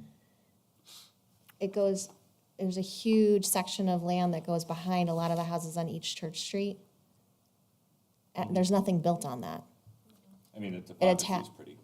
Yeah. it's the topography, and there may not be any place where someone could put a driveway. Yeah. It's just interesting that it's back there. No one sees it. Now you see it on the map. So how are we doing? Are there more questions?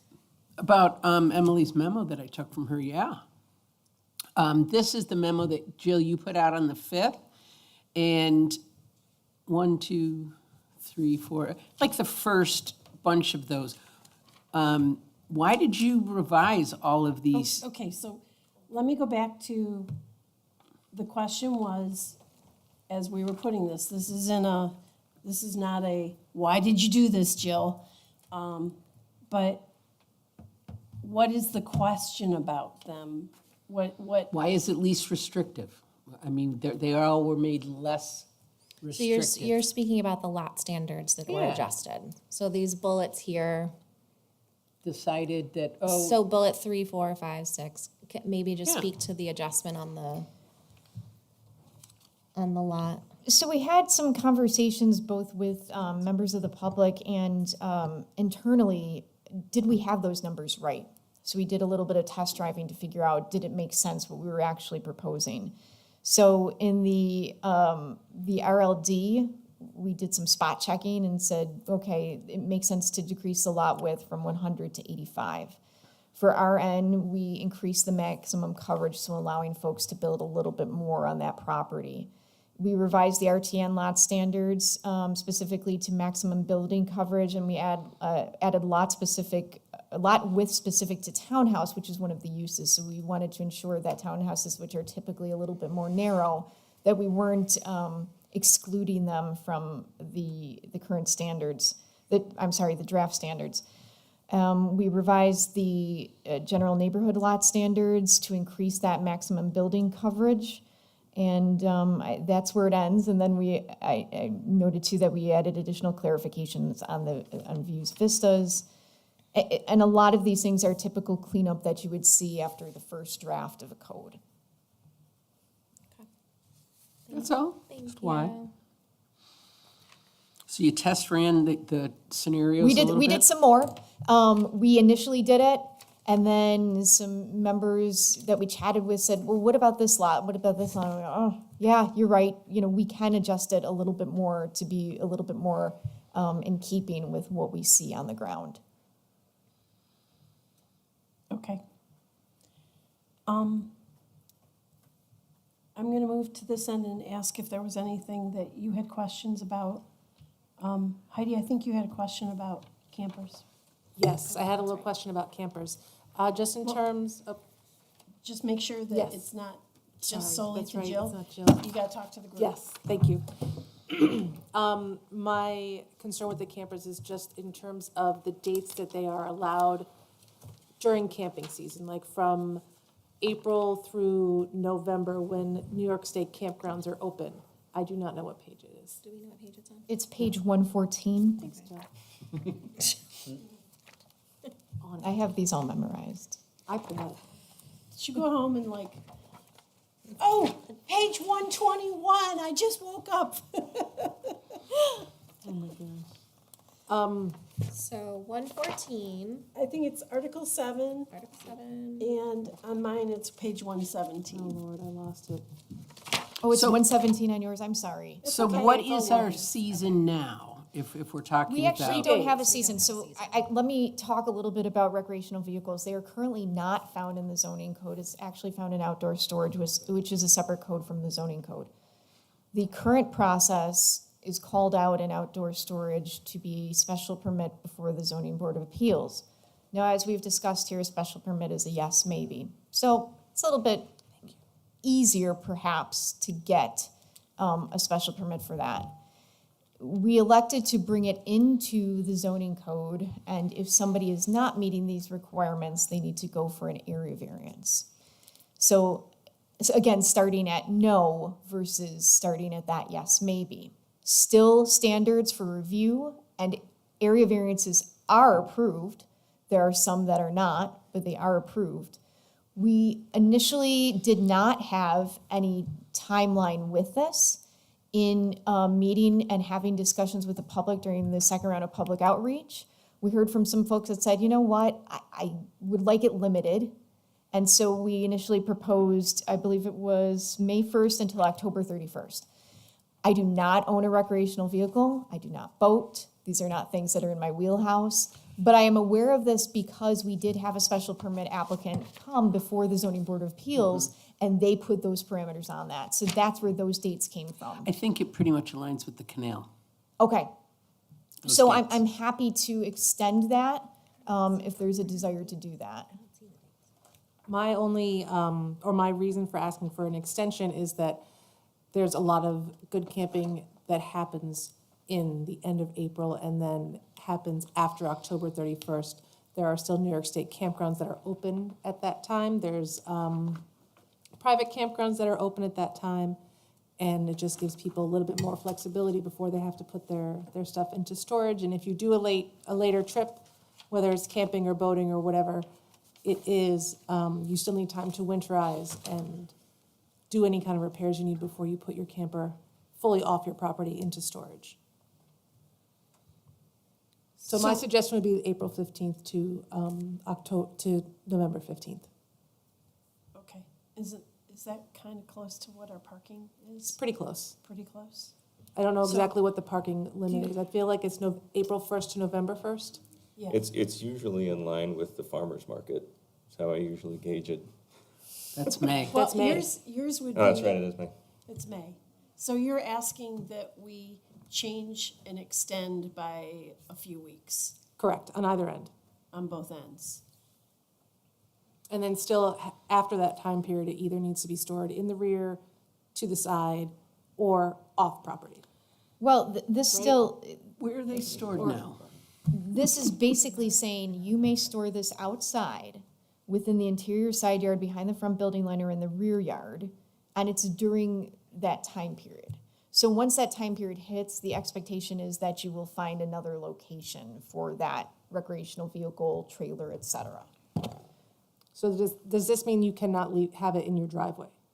Correct. During May 1st to October 31st? Correct. That's gonna be really difficult for a lot of people to do. If you have a camper, like if you have, I can use myself as an example. There is no way I can pull the camper into my backyard safely between the May 1st and October 31st timeframe. Is that what we're saying, that it has to be in the backyard Yeah, during that timeframe? yes. And that's how it's been for a long time. It has been that way, and I think you drive around the village, we've been operating complaint-based at this point. So there have been a handful that have come before the zoning board of appeals.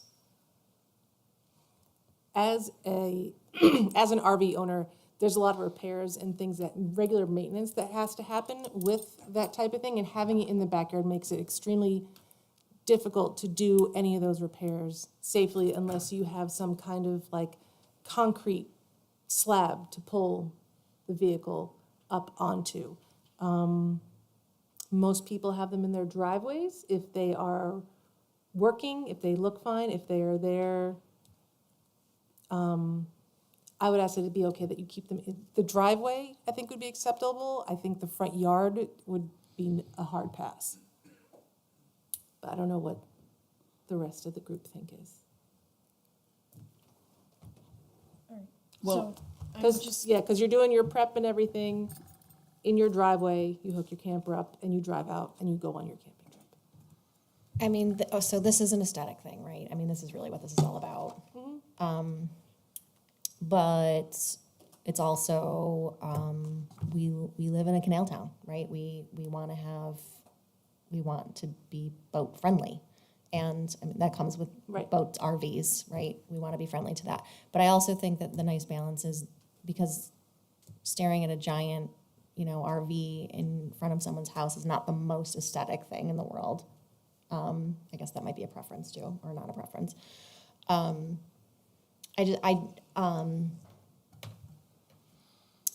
I think that the storing them on the side or in the rear of the house is probably, the least sort of Visually impactful. visually impactful, but it's still giving our community the ability to do that. I do get the repair thing. I'm going to play devil's advocate. Yeah. For many houses that are in the, A lot of houses, they can't keep it in the driveway or the side or the back. So I was just gonna say that if you Residential. think about the areas that are proposed to be zoned RLD, that are currently RA, so our neighborhoods that were developed in the 60s, the structures are not situated to allow for, That's the same on Homestead, which is. Yup. Yep. That's a residential neighborhood, not an RLD. So are you saying that the driveway would give those folks an ability to do so? it No, would, those driveways are all so, front-loading garage, where your garage is in the front of the house, and there's no width between the houses where you can ever get anything behind it.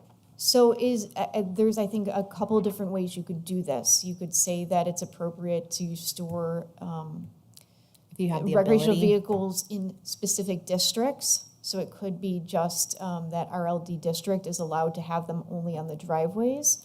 It could be that they're allowed on the driveways in every district. There's a couple different ways. So I guess I'm happy to write code to whatever the village board would like to do. Just out of I'm, curiosity. This is just pure curiosity. And I don't In know the that summer. we're gonna have an answer on this tonight. Right. Yep. This is Something to something that's consider. gonna require getting noodled around. But I like that, being able to split it up by the district, because I think many of these other districts have driveways that extend past the house. So, like, even in my RTN neighborhood, most of the driveways start at the street, run alongside the house, and end behind the house. They don't, all of those structures, with the exception of maybe a few over on Summit Street where you were talking about, have a garage behind, or they have parking that goes beyond the house, behind the house. In those neighborhoods, I could see that working, where it's got to pull to the side or behind, but in the, I'm still looking at low density. So that one is one, but I think it might be a couple other exceptions where the houses were built in the 60s, as you said, where there is no behind the house. Everything is right in line with the front of the house, and there's not enough space behind it. So, I mean, I think that's a nice idea. I don't know exactly how that works. I guess I was thinking about it abstractly, because I do believe it's an aesthetic issue. And you might love your next door neighbor, I don't want to look at your boat all summer, you know? There's a lot of that, and they may never say anything to you, but they don't want to do that.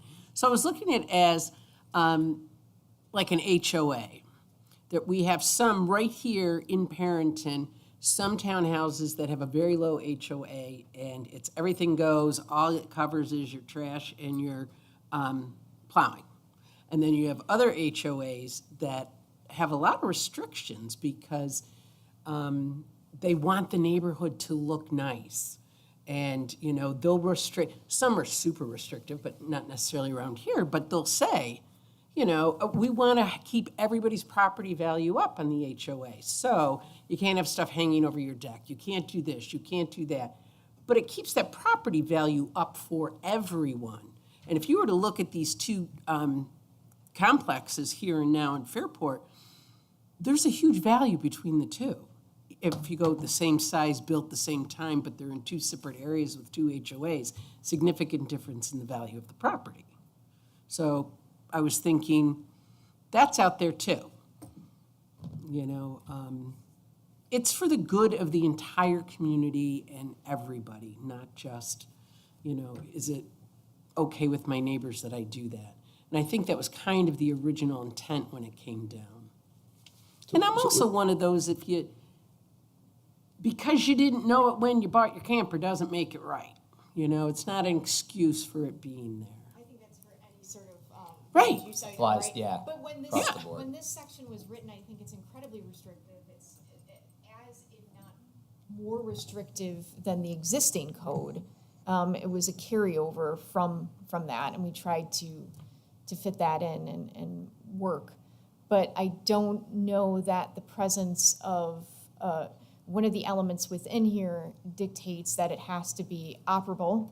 And if it's something that should be insured and licensed, it's also that. So this prevents somebody from buying that 1965 Airstream that they're convinced that they're going to have time to refurbish and keeping it in their driveway for the next 15 years without any plates on it. So that provision is in there, and I think that's probably the major concern if we were to chat with neighbors. Are you okay with that boat or that trailer being present in your neighbor's property? Yeah, I'm okay with it for the summer months, but I don't want to see it there collecting snow. And I think in any place that I've worked, that's been the main driver, is they don't want to see it there all year, but they're accepting of the fact that we only have essentially 3 days of summer, and people want to get the most use out of that time. So that's not to say that you shouldn't explore, if you're looking to do anything in your property, that you shouldn't make a phone call to your code enforcement officer or your village planner to inquire about what regulations might surround that particular use or desire that you have on that property. Sorry, real quick. Go ahead. And this is, because I don't know, what's stopping anybody from parking a camper on the street during the summer months? Is there a law against that? So I'm just saying, like, if that's the case, Let's not make suggestions to people. and I don't mean, but I'm just saying that, Yeah. you know, like, The zoning code doesn't handle the right of way, and I don't know that there would be anything that would prevent someone from parking their Airstream in the right of way, unless it was unlicensed and unregistered, right? So that would be, so again, going back to that 1965 Airstream that I'm going to restore, I can't just dump it in front of my house, because at some point, the police department would be like, what's going on here? Or the code enforcement officer. Right, or- yeah, or the Maybe same- not the code enforcement officer, because again, he's responsible that's for right. for private property, not Sure. public right of way. Sure. so I'm just Interesting fact. just saying. So right I now, actually had the same question and I just didn't ask it. Because I was like, I don't want to give any ideas.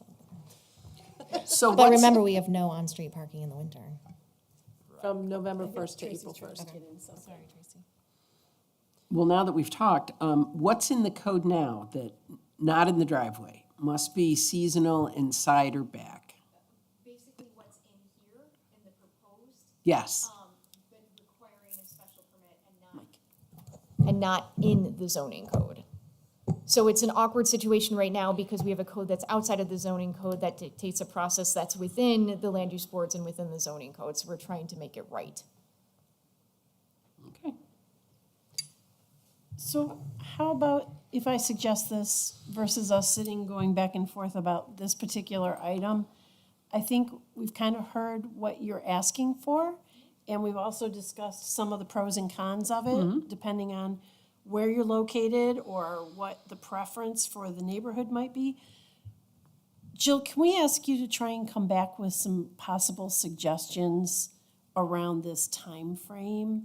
And maybe, I just know you have a much bigger brain than any of us do when it comes to looking at the types of lots that we have in this village and looking at how code has worked successfully in other locations.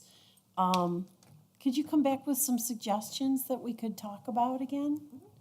Okay. And it doesn't necessarily, I don't think we necessarily need to have a full-blown meeting about it, but there will be time, there is still time in this process to consider this, and I don't think it's so late into the process to discuss something like this, which is not, can you redo this whole zoning map? I don't think it works.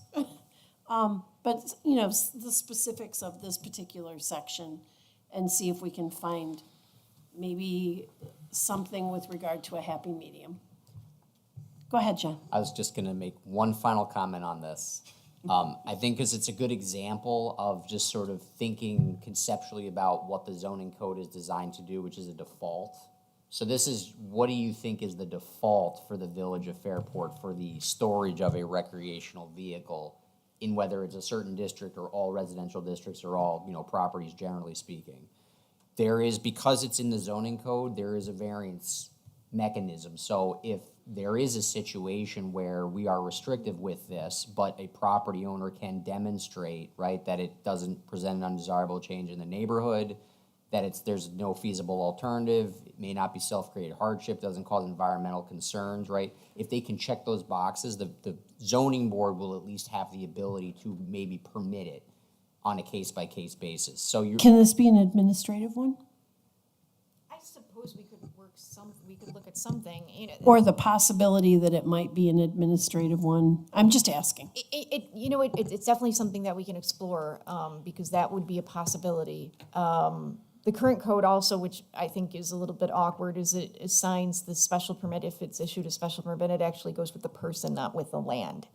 So that is also a little bit awkward for the current code. Okay. Could you come back with some suggestions? Sure. About how we might handle that? Okay. I know we're getting a little bit late, but I just want to check and see, is there any major outstanding area that we need to talk about that we haven't had discussion about yet tonight? Okay. Wait, I'm reading. Can I just kind of summarize where I am at? Sure. I feel pretty good about most of it. I think that, there's a lot of really positive things in this code. I'm just still really concerned just about the height on Main Street. It's like the one thing that I just can't let go of. So I don't know, I don't know, I mean, I know that we've talked about how, you're not gonna get everything you want in it's kind of right? It's a package deal? Is that what's going on? We can't say, can we table this? Or, when we go to, I have no idea when we're voting, we have to do seeker and all I'm that. gonna just talk But is about there that. a way to, I'm just not, I don't know. It was What suggested are agree what on what you options can agree. what do and we then have? What are our vote. options? Yeah. So I would not, the best means to look at the code is as a whole. Sure. If you only adopt portions of it, then the other portions of the existing code that exist, they don't jive together. If you think of it, we're weaving together something. Sure. And you potentially are having two different fabrics. So that's not something that I would advocate for. I think the important part when you're evaluating a document of this magnitude is you have to ask yourself, do I feel good about the majority of items that are in here? And can I get behind this? Do I feel that it moves the community forward? As I've mentioned several times, that a lot of what we're doing, we're going to be back before the village board with changes as things come before our community. And this is a good baseline to make those changes. Can I just leave you with a thought? And maybe you can come back with just wrap your brain around this. Just think about, is there sort of a compromise that you feel we haven't discussed in terms of heights on Main Street? I know we're given some options. We're given 3 with no special permit, no variance for 4. We could do 3, 4 with a special permit. We could do 3, 4 with a variance. What are all of the sort of the spectrum of? So I'm just trying to find something, because I don't love that it's 3 and 4 yes, but maybe, because it sounds like a yes to When me. submitting this code, what we're doing as practitioners is looking at what are the best options for community with the knowledge that we have acquired over our experience, our time in school, our reading of, and just general, how do things work in urban development. And so when this code was put together, it's a code that I can sit here before you and tell you that this is something that I'm comfortable with. Now, again, I'm functioning as an advisor to you. I don't have a vote, and I'm here to answer any questions and provide any sort of insight that you need and to change the code or add to whatever direction you'd like to go. But this is a code that, in my professional experience, provides us enough protections to maintain the historic charm and character of the village, but also provides room to grow in an appropriate manner.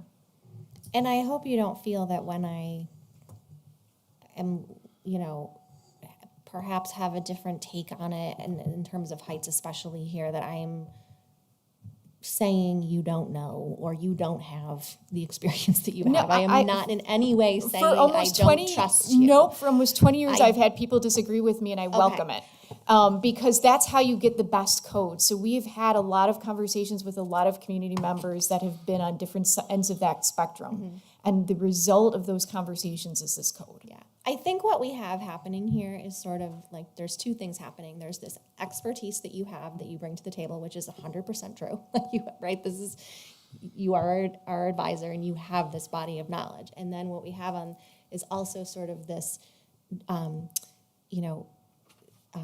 conversations that I've had with residents, right? And again, I'm gonna go back to the survey. So it's what I've heard from the people I'm supposed to be representing. And so I hear what you're saying, and I hear what they're saying. At least this is what I'm hearing.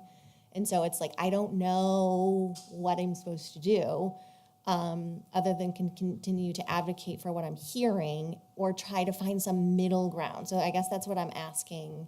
Is there a way, think about it, is there something different that we could be more comfortable with in terms of the height for Main Street?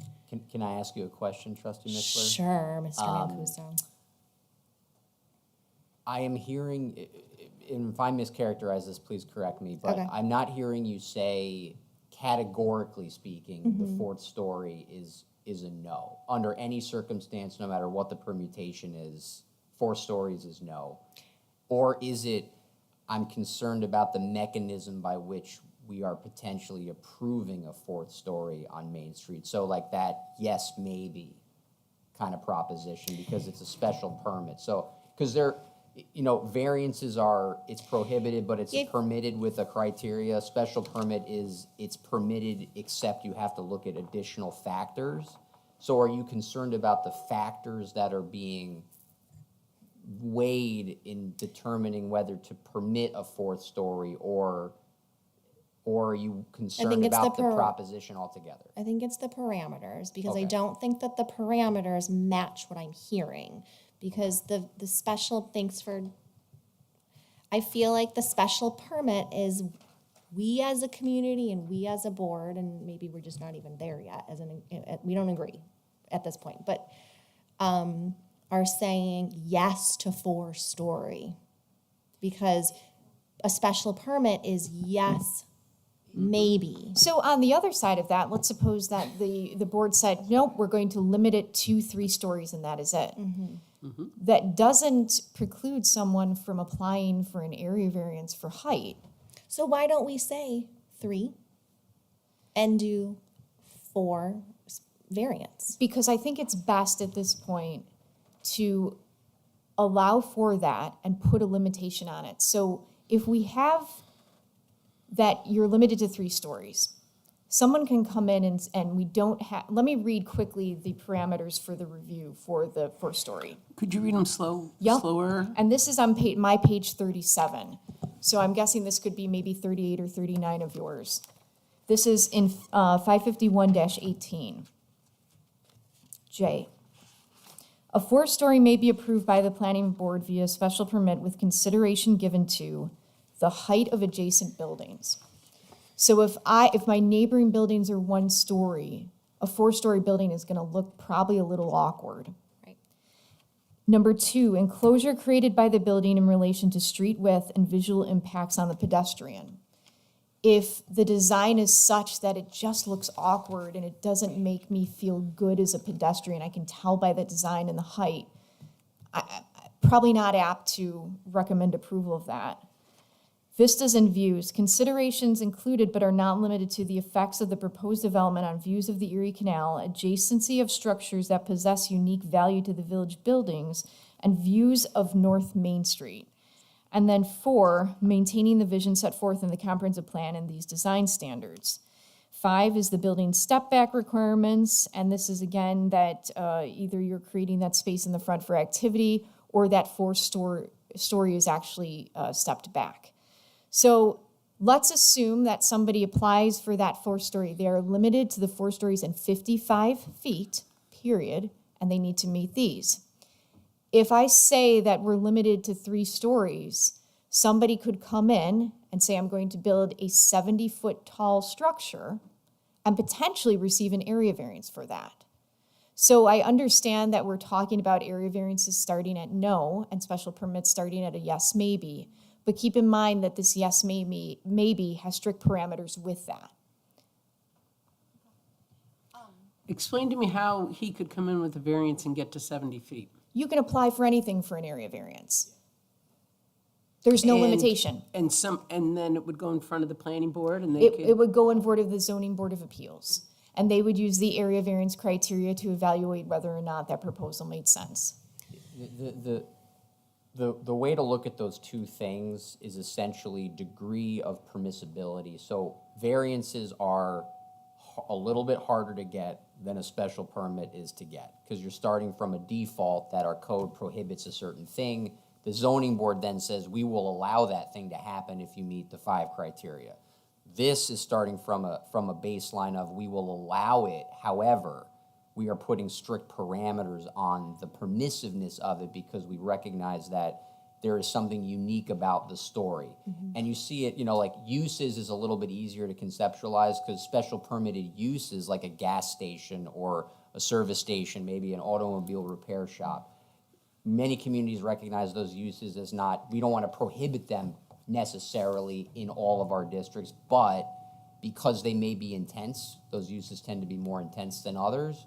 We want to special permit them so that, we don't want to put that in a certain area of our commercial district because maybe it's adjacent to the residential. Maybe that's not a good spot for that service station, but if it was buried within the commercial district, maybe adjacent to industrial, all of a sudden that's a better place for that to be. So that the special permit it's sort of a sliding scale. It's allowing it, but the parameters can be unique as this code is, right? We've developed specific ones. You can make them more stringent. You can make them Right. mandatory, right? That's why I was asking the question. Well, and kind of that's what is- exactly what I was trying to get at. You said it much more eloquently than I was explaining it, but I feel, that's what I feel more comfortable with starting at a stricter way to get to 4 with it being a variance. And if we can get to 4 with a variance, then, I mean, we can get to anything with a variance is basically what you're saying anyway. It's just my comfort level and. Could, but again, this limits it to that 55 feet. So somebody could still say, I'm coming in for a 4-story and I want it to be 65 feet, and they could get an area variance for it. And- From my right, professional and- experience, this is a better process because it's taking into that understanding that there are some places that are appropriate, but we're still at the same time limiting that height. So it's not a do whatever you want with 4 stories, do whatever you want with the height. We're prescribing 4 stories and the max you may go is 55 as long as you are meeting those other criteria. Through a public process, mind you. Yeah. And just to speak about these parameters that you highlighted on page 38, adjacent building height is taken into consideration and all of that. The adjacent building to the Diane Prince is short, so it didn't, I guess what I'm saying is it didn't really, it was, Well, I know and in those- on the other side is a church that's quite tall, right? So when you're constructing a building between something that's very tall and something that's maybe lacking in height, you're trying to find that good, comfortable point. I think the building in between the bank and the credit union is a good example of that, of where the code could have allowed it to go higher, but the designer and, of course, the Historic Preservation Commission and Planning Board found something that was appropriate between those 2 buildings. And that was through a site plan review process and, of course, a C of A. I'm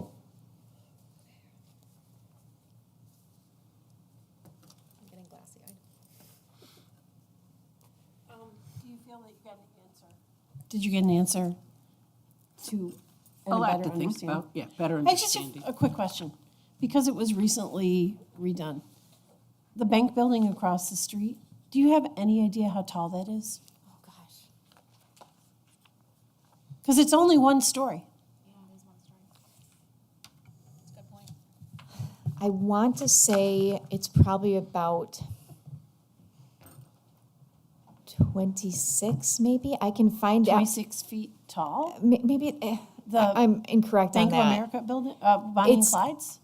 It's not, there was a lot of discussion about the two structures. There's obviously a parapet with that. I can get you the exact Okay. height Oh, of that. It's okay. It was I just a can't question remember. because I was trying to look at that and make an The estimation of design makes it how so tall. imposing. But in comparison, the Diane Prince is 54 feet. Okay. All right. That's fine. I was just asking the question just because it's a visual that's right across the street, which I happen to think is pretty tall. And I wasn't concerned about how many stories it was. It was a representation of height on our main street, and that's all. Are there more things that you wish to delve into with the board? I do have more things on my list. Do we want to do this again or just keep going? All right, let's digest with Yeah. this. Get your list. And we're here as a resource for you to get where you want to be. Okay, so Meetings as you want. put together the list that you want to address the next time. So I what you have in think- your hand. I think that's- we all got that though, too. I sent that out a couple weeks ago. I'm just asking you for the next meeting. Okay. Put together what you still want to cover in the next meeting. If you want to send it to Jill ahead of time, that would be great, so that we know where the discussion is going towards. We will continue this discussion at another meeting. The steps after we come to some semblance of we're close are that we follow the local law process. So when we are close, the local law will be laid upon the table. And then we will schedule a public hearing. We have to go through the seeker process. And then after all of that is done, then we will take a vote on it. So we're a ways away from a vote still, but I think there are still a few questions. And my personal comments are, I think that this strikes a good balance between both. There are opposing viewpoints of people who want something that's way over here on one side and way over here on the other side. And I see the team as doing really good work to try and bring things towards balance in the middle. And I don't think that we're ever going to make everybody happy about one particular topic, but you just have to make that decision based on doing the best that you can with the document in the whole. And that's my personal opinion, and I'll give you a last opportunity. Any comments? Any comments? Great conversation. It took a long time. It was a great but conversation. We hashed out a lot I'll of things bring and it. increased clarity on certain issues and kind of pulled some stuff apart. And a lot of good questions, a lot of good conversation. When you explained the dwelling thing, made me really happy. I was very worried about that, what that meant, but I thought that. One thing the board should realize is that it's a very large document, it's comprehensive. The beauty of this is it's a living, breathing document, and it won't be perfect when you adopt it. And as you start to facilitate these things in real time through planning boards and applications or the desires of the community or developers that come in here, trust me, it will change quickly. The beauty of this is, and we've talked about this internally, is this thing should be amended all the time. What works, what doesn't, what's the community seeing, how are things changing, what are the expectations? You have the ability at any given time saying, hey, staff, draft a local law to amend this. You'll see it before you in a month. It doesn't have to stay a static document where we don't revisit this again till 2092, right? Going back 50 years or whatever. You don't have to do that, and you shouldn't. Right? It's no different than a budget. We put the best thing we have that with the forecasting that we had and the foresight, and but plans change, desires change, goals change. And that's why at the end of the year, you guys adopt 52 budget amendments, right? But we work with what we have, and we adapt, and we keep moving. This will happen as well, and that's okay. So I just want you guys to feel like you don't have to feel like it's going to be perfect. Get what you want, and we'll do this as long as you need to get where you want it to be to feel comfortable with what you're doing. But do know that you have the power as the village board to amend this at any time that you would like, if we need to. Okay? With that, I'm gonna announce the upcoming meetings. We had on here to have an executive session, and I really believe that with all the really good discussion that we had about the zoning code, that I think that we need to hold that to the next meeting, and there won't be anything that will be lost, but we'll have an opportunity to find out that information in executive session at the next meeting, if you're all okay with that. It's getting kind of late. Fine by me. You guys all okay I with mean, how pressing is like from, that? It's not pressing. okay. Are we okay down here? If I move the executive session to the next meeting?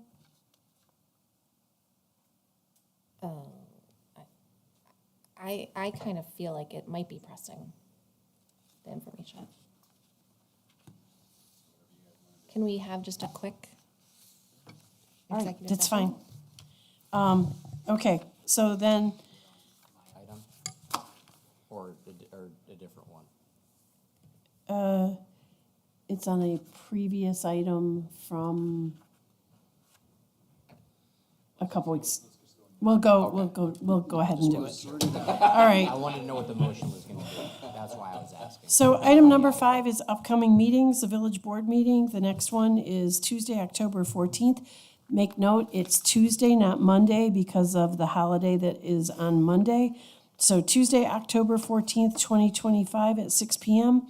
Our next village board work session is TBD right now.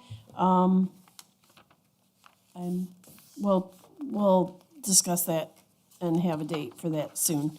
And then, item number 6 is a motion by the village board to enter into an executive session to discuss collective negotiations pursuant to Article 14 of Civil Service Law and the employment history of a particular individual. Can I have a motion, please? So moved.